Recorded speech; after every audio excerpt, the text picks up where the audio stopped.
기독교 교리 중에 많은 사람들이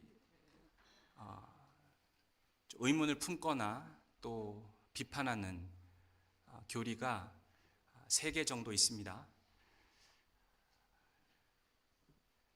지옥에 대한 교리이고요, 또 예정론, 그 다음에 최후의 심판.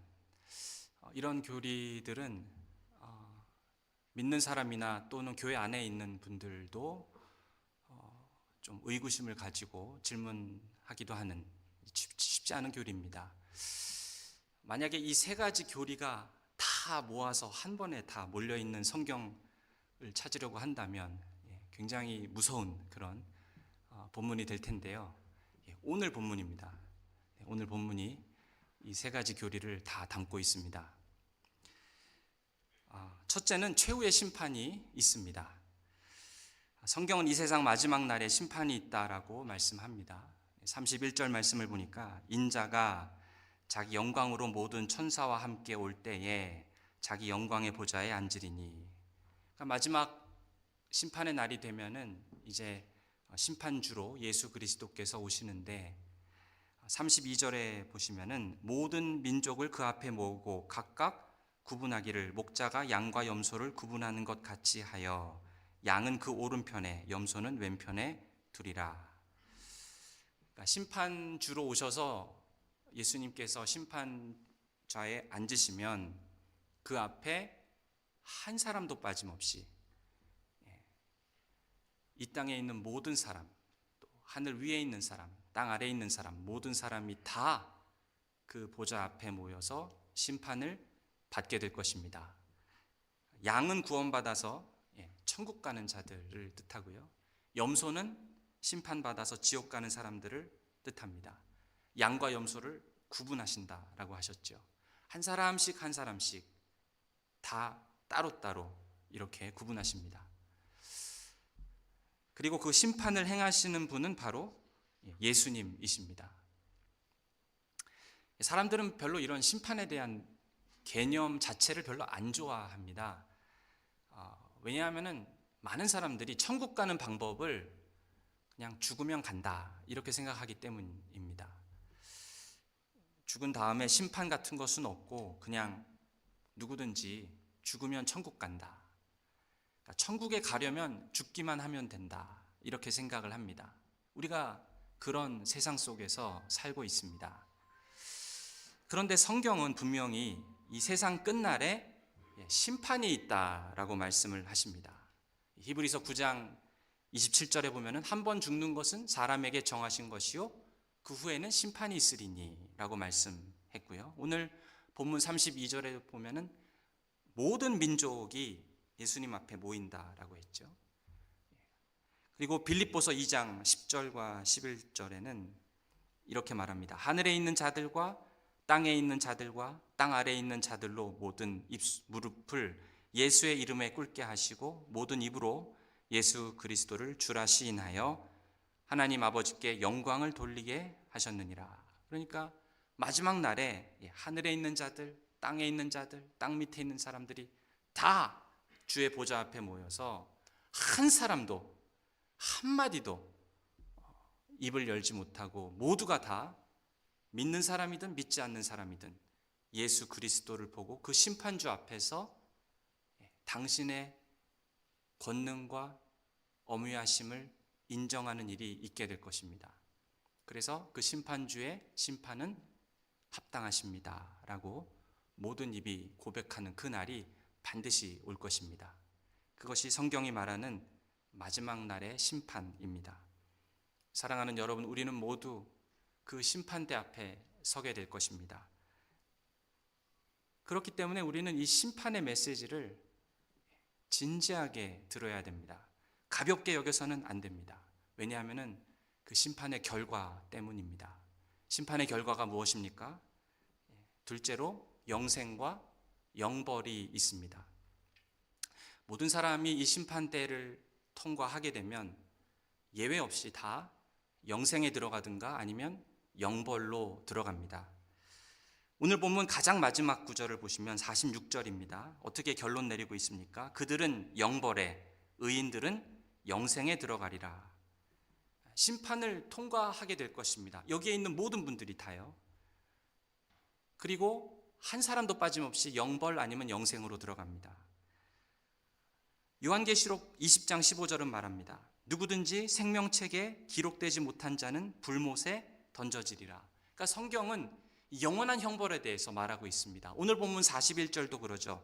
영원한 불에 들어가리라. 그렇죠? 이 지옥이라는 것은 영원하다라는 것을 성경은 말씀하고 있습니다. 이런 질문을 할 수 있습니다. 내가 죄를 지은 것은 인정하겠지만 그래서 지옥에 떨어져서 영원토록 내가 지옥에서 형벌받아야 되는가? 너무 과한 것 아닌가? 하나님이 공의로우시다면 내가 이 땅에서 오래 살아봤자 80, 90, 그럼 80, 90년 동안 죄를 지은 거 가지고 그깟 것 가지고 내가 영원한 세월 동안 심판을 받아야 되는가? 하나님이 공의로우신 것 맞는가? 이런 생각이 들 수 있습니다. 그런데 영원한 형벌을 내리시는 하나님은 그렇게 하시는 이유가 하나님께서 공의로우시기 때문입니다. 이 공의라는 건 무엇입니까? 형벌을 내릴 때 그 죄를 지은 무게만큼 형벌을 내리는 것이 공의죠. 죄의 질로 결정하는 것입니다. 죄를 지은 기간으로 결정하는 것이 아니라 그 죄의 질이 중요합니다. 예를 들면 이런 것입니다. A라는 사람, B라는 사람이 둘 다 범법자들입니다. 근데 A라는 사람은 3년 동안 다른 사람의 기물을 파손하는 그런 죄를 지었습니다. 그리고 이 B라는 사람은 반대로 어린아이를 강간하고 살인을 저지르는 죄를 지었습니다. 그래서 이 두 사람이 벌을 받게 되었습니다. 다른 사람의 기물을 3년 동안 파손한 사람은 기물 파손죄로 5,000불 이상의 벌금형을 받게 됐습니다. 이 B라는 사람은 아이를 강간하고 죽인 죄로 종신형에 처하거나 어떤 나라에서는 살인을 구형받기도 합니다. 사형이죠, 사형. 그런데 이 B라는 사람이 가만히 보니까 이런 질문을 해요. 아니, 저 사람은 3년 동안이나 죄를 지었고 나는 결국 죄를 지은 것이 30분밖에 안 되는데, 아니 3년 동안 죄 지은 사람에게는 벌금형 정도를 주면서 나는 30분밖에 죄를 안 지었는데 왜 사형이라는 벌을 줍니까? 이렇게 말하는 사람이 있다라고 한다면 이야기가 되지 않는 그런 항변이죠. 그래도 굳이 거기에 대해서 해답을 주려고 하면 이렇게 대답할 수 있을 겁니다. A라는 사람은 이 물건을 파손한 죄 정도인데 이 B라는 사람이 지은 죄질이 훨씬 더 나쁘다. A라는 사람이 지은 죄질보다 B가 지은 죄질이 훨씬 더 나쁘지 않는가? 그렇기 때문에 형량이 더 중할 수밖에 없다라고 대답을 하겠지요. 그런데 이 사람이 또 이러는 겁니다. 아니, 기물을 파손하는 것이나 사람을 거꾸로 트리는 것이나 똑같이 그 죄의 본질은 똑같은데 왜 저 사람은 3년이고 나는 사형입니까? 라고 따지면 그럼 우린 뭐라고 생각합니까? 야, 진짜 양심도 없는 놈이다. 이렇게 생각을 하겠죠. 그럼 그 사람에게 뭐라고 대답해야 될까요? 그 물건은 파손된다 하더라도 그 사람, 이 아이가 죽은 것은 그 죄를 범한 그 대상이 얼마나 더 중요하고 귀한가를 따져볼 때 당신의 죄질이 훨씬 더 나쁘다라고 할 수 있겠지요. 사람의 목숨의 가치가 물건보다 훨씬 귀하기 때문 아닙니까? 그러면 여기서 질문을 하면은요, 여러분에게 여쭙고 싶습니다. 온 우주에서 가장 가치가 있는 존재는 누구입니까? 하나님이십니다. 물론 사람도 가치가 있죠. 사람보다 훨씬 가치가 있는 존재는 하나님이십니다. 하나님은 무한히 높으신 분이고 하나님은 무한히 거룩하시고 영광스러우신 분입니다. 그럼에도 불구하고 그 하나님을 향해서 죄를 지었기 때문에 우리의 죄질은 가장 악하다라는 것이죠. 무한히 영광스러우신 그 하나님을 향해서 지은 우리의 죄는 무한히 악한 죄이고, 그 무한히 악한 죄에 대한 형벌은 무한히 중할 수밖에 없고, 그렇기 때문에 영원한 형벌을 받을 수밖에 없는 것입니다. 이런 이야기를 듣다 보면은 두 번째로 이런 의문점이 또 생길 수 있습니다. 아니, 그러면 내 죄가 영원한 형벌에 처할 만한 죄라고 칩시다. 그런데 하나님은 사랑의 하나님 아닙니까? 하나님 사랑의 하나님이라면 어떻게 한 사람을 영원토록 지옥에서 보내게 할 수 있습니까? 하나님은 사랑이시니까 사랑하셔야 마땅한 것 아닌가? 이렇게 질문을 할 수 있겠죠. 그런데 하나님께서 사랑이시기 때문에 진노하지 않는다라고 하는 것은요, 오히려 하나님 사랑이 참된 사랑이 아니다라고 말하는 것과 같습니다.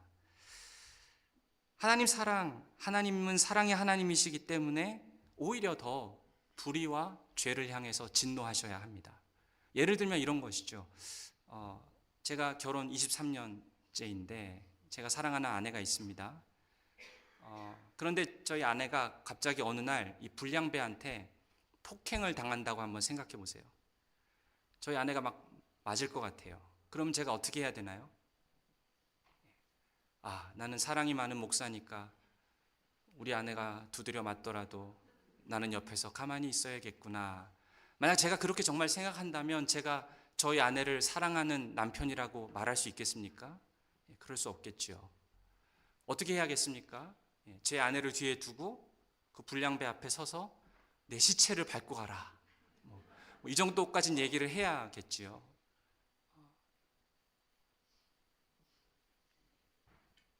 사랑이신 하나님은 사랑이시기 때문에 진노하십니다. 도저히 죄를 향해서 가만히 있으실 수가 없는 것이죠. 하나님께서 또한 죄를 지은 사람한테 진노하시지 않는다라고 한다면 그거는 불공정한 재판장이라고 할 수 있을 것입니다. 어떤 사람이 중죄를 지었는데 그냥 봐주고 집에 가세요 이런다면 과연 그 판사를 공의로운 판사라고 할 수 있을까요? 예를 들어서 어떤 사람이 마약을 많이 하고 마약을 밀매하다가 붙잡혔는데 알고 보니까 그 사람이 엄청난 대기업 총수의 아들이에요. 그래서 형벌받는 걸 보니까 너무 경한 형량을 받고 재판이 그냥 끝나버리는 그런 뉴스를 저희가 만약에 본다면 우리 기분이 어떻습니까? 어떤 사람이 살인을 저지르고 강간을 저질렀는데 그 사람에 대한 형량을 보니까 너무 가벼운 형량을 받았어요. 그런 건 우리들이 보게 된다면 우리 마음이 어떻습니까? 마찬가지입니다. 하나님께서는 죄를 지은 우리에 대해서 침묵하시고 진노하시지 않는다면, 그리고 영원히 그런 형벌이란 생각을 하시지 않는다면, 그러면 공의로운 하나님이라고도 할 수 없고 사랑의 하나님이라고도 할 수 없는 것입니다. 성경은 분명히 말씀합니다. 지옥은 있고 형벌은 있다. 근데 그 형벌은 영원하다. 만약 죄인이 지옥에 가서 영원한 시간 동안 자기가 지은 죄의 대가를 다 갚으려고 한다면 그 영원한 시간이 그 사람의 죄를 다 갚을 수 있을까요? 그럴 수 없습니다. 지옥에 가서 영혼을 보낸다 그래도 우리가 지극히 높으신 하나님께 범한 그 죄에 대한 모든 값을 우리 스스로도 영원한 시간으로는 다 갚을 수 없습니다. 그러나 그 놀라우신 하나님의 어미하심과 공의를 만족시킬 수 있는 단 한 사람이 있었습니다. 예수 그리스도께서 십자가에서 죽으셨을 때 예수님의 그 죽으심은 하나님의 그 높으신 공의를 만족시킬 만큼 의로우신 분이었고 거룩하시고 지존하신 분이 우리 예수님이셨습니다. 그분께서 십자가에서 죽으셨을 때 하나님은 예수님을 온전하게 받으셨습니다. 그 예수님을 하나님께서 많이 사랑하시고 그 예수님을 그대로 받으셨는데 우리가 누구 안에 있다라는 것입니까? 그 예수 그리스도 안에 있습니다. 예수 그리스도 안에 있는 자들에게는 결코 정죄함이 없습니다. 우리의 지은 죄가 아무리 주홍같이 붉을지라도 그리스도께서 우리의 모든 엄청난 그 죄의 짐을 다 짊어지시고 십자가에서 죽으셨을 때 주님이 뭐라 그러셨습니까? 다 이루었다. 우리의 모든 죄값을 예수님께서 영원토록 우리가 지옥에 간다 그래도 갚을 수 없는 그 죄값을 예수님은 십자가에서 다 갚으셨습니다. 해결하셨습니다. 그리고 이기셨습니다. 누구든지 이 그리스도 예수 안에 있으면 영원한 형벌을 피할 수 있습니다. 그것이 성경에서 말하는 심판입니다. 그러면 중요한 것은 무엇이 되겠는가? 내가 그 예수 그리스도 안에 있느냐란 말입니다. 그리스도 안에 있는 자에게만 심판이 없다면 나는 정말 예수님 안에 있는 자가 맞습니까? 그래서 우리는 셋째로 구원은 하나님의 선물이라는 사실을 알아야 됩니다. 예수님께서 심판 자리에 앉으셨을 때에 오른편에 있는 양들을 향해서 뭐라고 하셨냐면은 34절에 내 아버지께 복을 받을 자들이여 라고 했습니다. 복을 받을 자들이므로 나와 창세로부터 너희를 위하여 예비된 나라를 상속받으라. 이 나라가 언제 예비되었다고요? 창세전부터. 그러니까 이 양들은 사실 창세전부터 복받기로 예비된 자들이 맞습니다. 하나님이 우리에게 주시는 최고의 복은 구원의 선물입니다. 그런데 이 구원의 선물은 하나님께서 예정한 자들에게 주시는 복입니다. 성경은 반복적으로 우리에게 말씀합니다. 하나님께서는 창세전부터 이 귀한 복을 주실 자들을 예정하셨고 선택하셨다라고 말씀합니다. 요한복음 6장 37절에서도 말씀하셨습니다. 아버지께서 내게 주시는 자는 다 내게로 올 것이요 내게 오는 자는 내가 결코 내쫓지 아니하리라. 아버지께서 그 영혼을 아들에게 맡기셨습니다. 한 사람도 잃어버리지 않을 것입니다. 사도 바울은 에베소서 1장 4절과 5절에서 이렇게 말합니다. 곧 창세전에 그리스도 안에서 우리를 택하사 우리로 사랑 안에서 그 앞에 거룩하고 흠이 없게 하시려고 그 기쁘신 뜻대로 우리를 예정하사 예수 그리스도로 말미암아 자기의 아들들이 되게 하셨으니. 그러니까 하나님 품 안에 있는 하나님 나라에 속해 있는 자들은 하나님의 뜻 아래 창세전부터 하나님께서 선택하시고 예정하신 자들이다라는 뜻이죠. 이 말은요, 하나님이 전지전능하시기 때문에 저 사람이 예수 믿을 거나 알아. 저 사람은 예수 믿지 않을 거 내가 알아. 그래서 그걸 미리 아시고 그런 사람들 골라서 누구는 구원을 주시고 누구는 구원을 안 주시고 절대로 그런 것 아닙니다. 그런 것 아닙니다.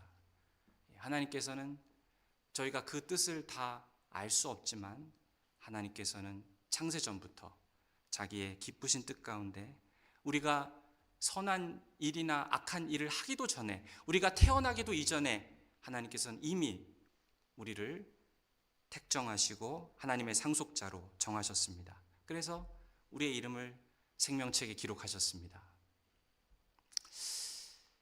그래서 이 예정이라는 것이 누구는 하나님께 선택을 받고 누구는 하나님한테 선택을 받지 못하고 이런 개념 때문에 많은 사람들이 이 예정론에 대해서 매우 부정적으로 생각을 합니다. 그런데 이 예정론보다 더 하나님의 은혜를 보여주는 그런 교리는 없습니다. 왜냐하면 왜 내가 하나님 나라에 들어있고 왜 저 사람은 하나님 나라 밖에 있는지 우리는 그 이유를 몰라요. 왜 내가 하나님께 택함을 받아서 구원받았는지, 왜 하나님이 나를 구원하셨는지 우리는 그 이유를 전혀 모릅니다. 내가 잘나서 하나님이 나를 고르신 것도 아니고 내 안에 있는 어떤 이유 때문에 하나님이 나를 고르신 게 아니라 뭔지는 모르겠지만 하나님이 나를 은혜 주시고 불러주셨다라는 사실이 잘 모르니까 너무 그 은혜를 받은 사람 입장에서는 그것이 영광스러운 것이죠. 왜 하나님이 나 같은 사람을 구원하기로 작정하셨지? 우리가 구원받은 것이 내가 잘나서 구원받은 것입니까? 우리가 절대로 다른 사람 보면서 야, 저 사람은 왜 아직도 예수를 못 믿지? 왜 저 사람은 저렇게 살지? 절대로 그렇게 생각해서는 안 됩니다. 절대로 그렇게 생각해서 안 됩니다. 우리가 왜 구원받았는지도 모르는데요. 하나님이 은혜로 우리에게 주신 구원입니다. 하나님의 은혜로 우리가 구원을 받은 것, 무엇 때문에 우리가 구원을 받았는가? 하나님의 은혜로 구원을 받은 것입니다. 그것이 예정론의 핵심입니다. 선택된 사람들이 자기의 구원을 돌아볼 때 나에게 있는 어떤 자격 때문에 내가 구원받지 않았고 그냥 하나님으로부터 전적으로 이 구원이 나에게 온 것이구나 라는 걸 깨달을 때 그것 때문에 감사하고 그 영광에 마음이 참 잠기는 것이죠. 그것이 예정론의 핵심입니다. 은혜로 구원받았다고 고백하는 것이죠. 예정론은 내 구원이 어떤 내 행함이나 공로 때문에 온 것이 아니라 내 어떤 자격으로부터 온 것이 아니라 예정은 하나님으로부터 시작된 것이다 라는 것입니다. 하나님의 은총입니다. 하나님의 선물입니다. 내가 하나님이 누구인지도 모르고 하나님을 미워하는 때도 있었고 예수 믿는 사람들을 싫어하고 핍박하는 때도 있었고 하나님이 없는 것처럼 내 마음에 원하는 대로 사는 때도 있었지만 그러나 여전히 하나님께서는 끝까지 나를 생각하시고 그리고 끝까지 나를 쫓아오시고 주의 인자하심과 선하심이 정녕 나를 찾으리니 그 다윗의 고백처럼 끝까지 우리를 찾아오셔서 우리를 불러주셨습니다. 그리고 승리하셨습니다. 우리를 실수 없이 하나님의 자녀로 불러내시는 것에 이기셔서 우리의 심령 가운데 은혜 주셔서 예수를 믿게 하셨다라는 것입니다. 이 모든 것이 다 하나님께서 우리에게 하신 일입니다. 이것이 바로 예정론의 핵심입니다. 그래서 어떤 사람이 예정론을 얘기하면서 어차피 나는 예정된 사람이니까 이제부터 나는 뭘 하고 살아도 천국 갈 게 확실하니까 이제는 하나님과 상관없이 내 마음대로 살아야겠다. 어차피 나중에 구원받을 거 아니냐라고 하면서 정말 자기 마음대로 사는 사람이 있다라고 한다면 그러면 그게 뭐죠? 그 사람이 예정되어 있지 않다는 것을 보여주는 것입니다. 이 예정론의 목적이 이미 너는 예정받았으니 구원받았으니 마음대로 살아도 된다. 이것은요 이 구원파 이단들이 주장하는 주장입니다. 그것은 예정론을 잘 이해하지 못한 것이죠. 구원받았으니 마음대로 살아도 되는 것이 아닙니다. 오히려 예정론이 말하고 있는 것은 나의 나된 것이 하나님의 은혜임을 깨닫고 하나님의 은혜에 감격해서 이제 하나님의 뜻이 어디에 있을까? 그리고 그 뜻을 위해서 내 자신을 더 드리고 싶어지고 나에게 은혜 주신 하나님을 더 사랑하고 싶어지는, 그래서 그렇게 하나님 말씀을 따라서 살게 되고 부족하지만 한 걸음씩 걸어가게 되는 그 일들이 반드시 일어나게 됩니다. 이것이 예정론의 핵심입니다. 그래서 정말 예정되고 구원받은 사람에게 나타나는 특징이 있는데 그것이 오늘 성경에 나오는 이야기입니다. 자연스럽게 이 믿음이 열매로 나타나게 됩니다. 주님을 향한 그 믿음이 행위로 나타나게 됩니다. 구원 얻는 참된 믿음을 갖고 있는 사람은 그냥 입으로만 신앙 고백하는 것으로 끝나지 않습니다. 믿는다라고 말만 하지 않고 실제로 그 참된 믿음의 결과인 열매들이 나타납니다. 행위가 따르게 됩니다. 어떤 행함입니까? 형제들 중에 지극히 작은 자에게 가서 도와주고 사랑하고 섬기고 먹이고 그런 일들이 있게 됩니다. 이 지극히 작은 자는 누구일까요? 교회에 처음 오셔서 아직은 아무랑도 이야기를 나누기 어색한 그런 새로운 가족일 수도 있습니다. 교회에 나오고는 있지만 전혀 믿음에는 관심이 없는 그런 분일 수도 있습니다. 어떤 분은 너무 몸이 아파서 누군가의 도움이 필요한 사람일 수도 있습니다. 어떤 사람은 저기 멀리 선교지에 가서 선교사로서 열심히 사역하다가 체포되어서 감옥에 붙들려 있는 그 어떤 사람일 수도 있습니다. 어떤 사람은 너무 배가 고파서 교회 밖에서 어딘가에서 굶고 있는 그런 사람일 수도 있습니다. 그런 사람을 향해서 지금 나아가서 사랑을 베푸는 것, 그것이 이런 선행이 무엇이라고 하는 것입니까? 내가 믿음을 갖고 있으면 이 믿음의 자연스러운 결과라는 것이죠. 이게 얼마나 자연스러운지 내가 의식하지도 못한 채 그런 선행을 하고 있는 그런 순간이 찾아오게 됩니다. 한번 말씀을 보겠습니다. 37절에 보니까 이에 의인들이 대답하여 이르되 주여 우리가 어느 때에 주께서 줄이신 것을 보고 음식을 대접하였으며 목마르신 것을 보고 마시게 하였나이까? 어느 때에 나그네 되신 것을 보고 영접하였으며 헐벗은 것을 보고 옷 입혔나이까? 어느 때에 병드신 것이나 옥에 갇히신 것을 보고 가서 배웠나이까 하리니 임금이 대답하여 이르시되 내가 진실로 너희에게 이르노니 너희가 여기 내 형제 중에 지극히 작은 자 하나에게 한 것이 곧 내게 한 것이니라 하시고, 양들은 자기가 예수님을 섬기고 있는지도 모르고 그냥 그렇게 살았던 것입니다. 깨닫지를 못했던 것이죠. 단지 그냥 성령님께서 마음속에 주시는 감동대로 행했던 것 뿐인데요. 근데 그 섬김을 통해서 귀한 믿음의 열매들을 자기도 모르는 사이에 이렇게 자연스럽게 맺고 있었던 것입니다. 그래서 그 믿음의 열매들을 볼 때 거꾸로 저 사람의 믿음이 참이구나, 그런 일들이 믿음을 갖고 있는 자에게 일어난다라는 것입니다. 그런데 반대로 처음부터 믿지 않았던 사람들, 아예 처음부터 양이 아니라 염소였던 사람들, 한 번도 이 구원받아 보지 못했던 그런 사람들, 처음부터 이런 양과 염소와 같은 처음부터 구원받은 적이 없었던 사람들은 그러면 그 모습이 어떤가에 대해서도 성경은 말합니다. 이런 사람들은 이런 선행이 자연스럽게 나오질 않습니다. 입으로는 주여 주여라고 할 수 있습니다. 44절에 그들도 대답하여 이르되 주여 우리가 어느 때에 주께서 줄이신 것이나 목마르신 것이나 나그네 되신 것이나 헐벗으신 것이나 병드신 것이나 옥에 갇히신 것을 보고 공양하지 아니하더이까? 이에 임금이 대답하여 이르시되 내가 진실로 너희에게 이르노니 이 지극히 작은 자 하나에게 하지 아니한 것이 곧 내게 하지 아니한 것이니라 하시니. 그러니까 이 사람들은 지극히 작은 자에게 한 번도 그런 일을 한 적이 없는 거예요. 이 악인들은 그들이 저지른 악행 때문에 그런 것이 아니라 단지 이런 선을 행하지 않았기 때문에 심판을 받게 되는 것입니다. 지금 여기서 말하는 것은 무슨 연쇄살인범이나 무슨 흉악한 범죄를 저지른 자가 영원한 형벌에 들어간다는 것이 아니라 이 선한 일을 하지 않은 그것 때문에 영벌에 들어간다는 것이죠. 이 선함은 무엇입니까? 이 선한 행실은 무엇입니까? 그 사람에게 정말 참된 믿음이 있었기 때문에 결과로 열매로 맺히는 행실입니다. 반대로 그런 선함이 없었다라면 믿음이 없었다라는 뜻이죠. 그러니까 영벌에 들어가는 것입니다.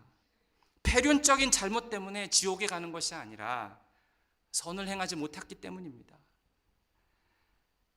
선을 행하지 않은 것은 무엇 때문이었습니까? 진짜 믿음이 없었기 때문이죠. 그 안에 믿음이 없었다라는 증거입니다. 선을 행하지 못한 것은 믿음이 없었기 때문에 나타나는 자연스러운 결과라는 것이죠. 선을 행하고자 하는 마음은 예수님을 마음속에 모시고 그 생명을 담고 있는 자가, 그 내면이 거듭난 사람이 만들어내는 자연스러운 결과입니다. 열매입니다. 증거입니다. 여기서 오해하시면 안 됩니다. 자비를 베푸는 그 선함을 내가 열심히 쌓아가지고 그 쌓은 선의 근거에서 우리가 천국에 갈 수 있다는 말이 절대로 아닙니다. 오해하시면 안 됩니다. 야고보서 2장은 뭐라고 했습니까? 행함이 없는 믿음은 죽은 믿음이라고 하지 않았습니까? 행함이 없는 믿음은 죽은 믿음이다. 그러니까 형제 자매들에게 사랑의 열매를 맺지 못하면 우리 믿음이 죽은 믿음이다라는 것입니다. 그리고 그 죽은 믿음으로는 천국에 갈 수가 없습니다. 죽은 믿음으로는 우리는 구원받지 못할 것입니다. 그래서 이 질문이 중요합니다. 나는 양인가? 아니면 염소인가? 내 믿음은 정말 이런 믿음의 열매를 맺고 있는 그런 믿음인가? 나는 정말 구원받았는가? 이 질문을 우리가 진지하게 해봐야 합니다. 주님 언젠가는 다시 오실 것입니다. 그때 심판이 있을 것입니다. 우리는 그때를 위해서 우리 믿음을 준비해야 합니다. 참된 믿음은 그럼 무엇인가가 중요해지겠죠. 진짜 성경이 믿음에 대해서 뭐라고 하고 있습니까? 오직 나의 구원을 위해서 예수 그리스도의 그 의만을 의지하는 믿음, 그것이 참된 믿음입니다. 성경에 보면은 혈루증 걸린 여인의 이야기 기억하실 겁니다. 자기가 이 질병 걸린 이 문제를 해결해야겠는데 저기 예수님이 계세요. 가서 그 예수님 옷자락이라도 잡습니다. 그것이 믿음이에요. 그것이 구원 얻는 믿음입니다. 주님, 내 혼자 힘으로 도저히 내 이 죄의 문제를 해결할 수가 없습니다. 주님 도와주세요. 그렇게 주님을 바라보고 주님의 옷자락을 붙잡는 그 여인의 믿음, 그것이 구원 얻는 믿음입니다. 이 여인의 간절함이 무슨 효력이 있어서 이 여인이 구원 얻은 것이 아닙니다. 얼마나 내가 철저하게 믿는가, 내가 얼마나 강하게 믿는가, 얼마나 진실되게 믿는가에 우리의 구원이 달려있는 것이 아닙니다. 믿음에 있어서 가장 중요한 것은 내가 믿는 믿음의 대상이에요. 누구를 믿는가, 그게 중요합니다. 내가 믿는 그 대상이 정말 나를 구원하시기에 능력이 있는 분이신가, 그분을 바라보는 것이, 그것이 믿음입니다. 히브리서 11장에서 바울은 말합니다. 예수님은 믿음의 주요 또 온전케 하시는 분이다. 믿음의 주시요 온전케 하시는 그 예수를 바라보자. 믿음의 주라는 말은 믿음의 시작이시고 믿음을 창조하신 분이시고 믿음을 온전케 하시는 분이라는 뜻입니다. 예수님은 우리의 믿음의 모델이십니다. 그래서 그분이 처음에 우리가 예수를 믿을 때 연약한 믿음일 수 있습니다. 그러나 그것도 주님께서 선물로 주신 믿음이지요.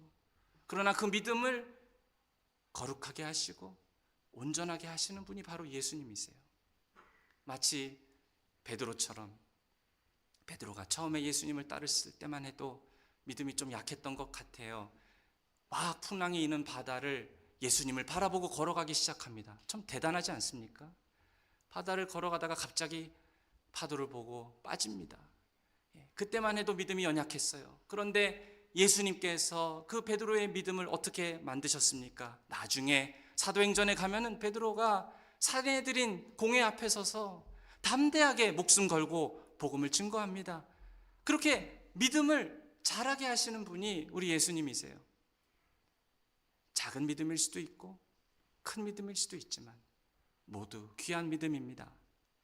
연약한 믿음이라도 그 믿음이 참된 믿음이라면 오직 내 구원을 위해서 예수님 바라보고 그분이 누구신지 인정하고 그분 사랑하고 주님 나의 구주이시고 주인이십니다 라고 고백하는 그 믿음이라면 반드시 산을 옮기는 믿음이 되실 줄로 믿으시기 바랍니다.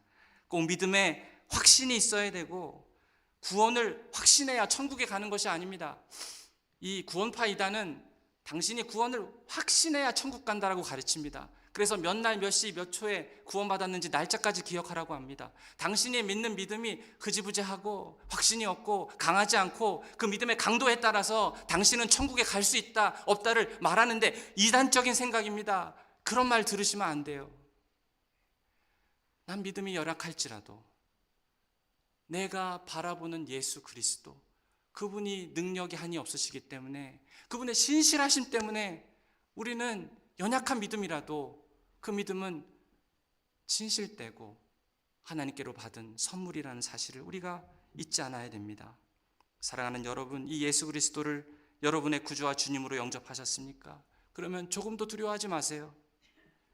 여러분에게는 면류관과 저 천국의 영원한 영광이 예비되어 있음을 믿으시기 바랍니다.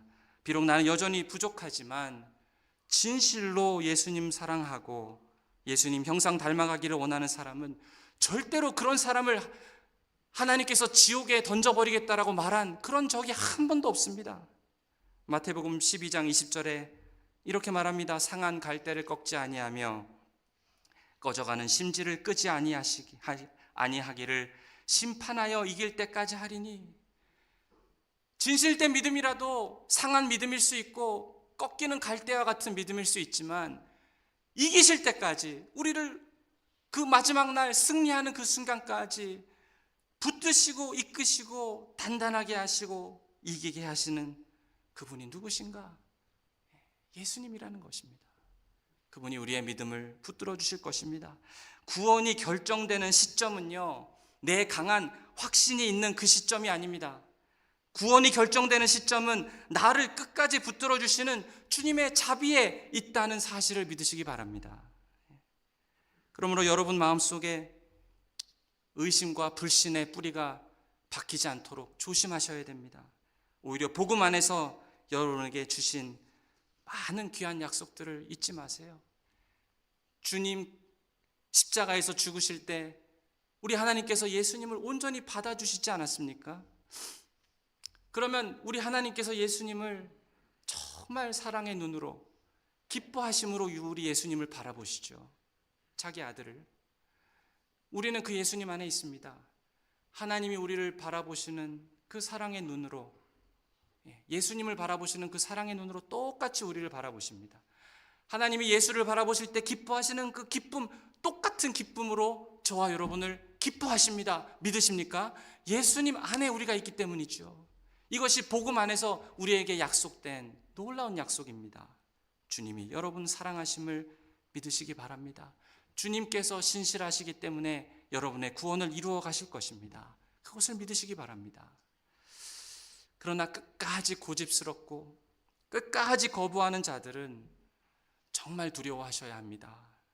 죄 가운데 죽는다면 무서운 심판이 기다리고 있습니다.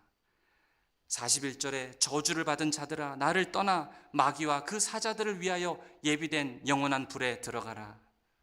우리 중에 어떤 사람도 한 명도 이런 예수님의 말씀 듣지 않기를 바랍니다. 그렇기 때문에 혹시라도 오늘 이 자리에 예수를 믿지 않는 분이 계시다면 예수님께 나오셔서 주님을 여러분의 구주와 주님으로 영접하시기 바랍니다. 주님 안에 있으셔야 안전합니다.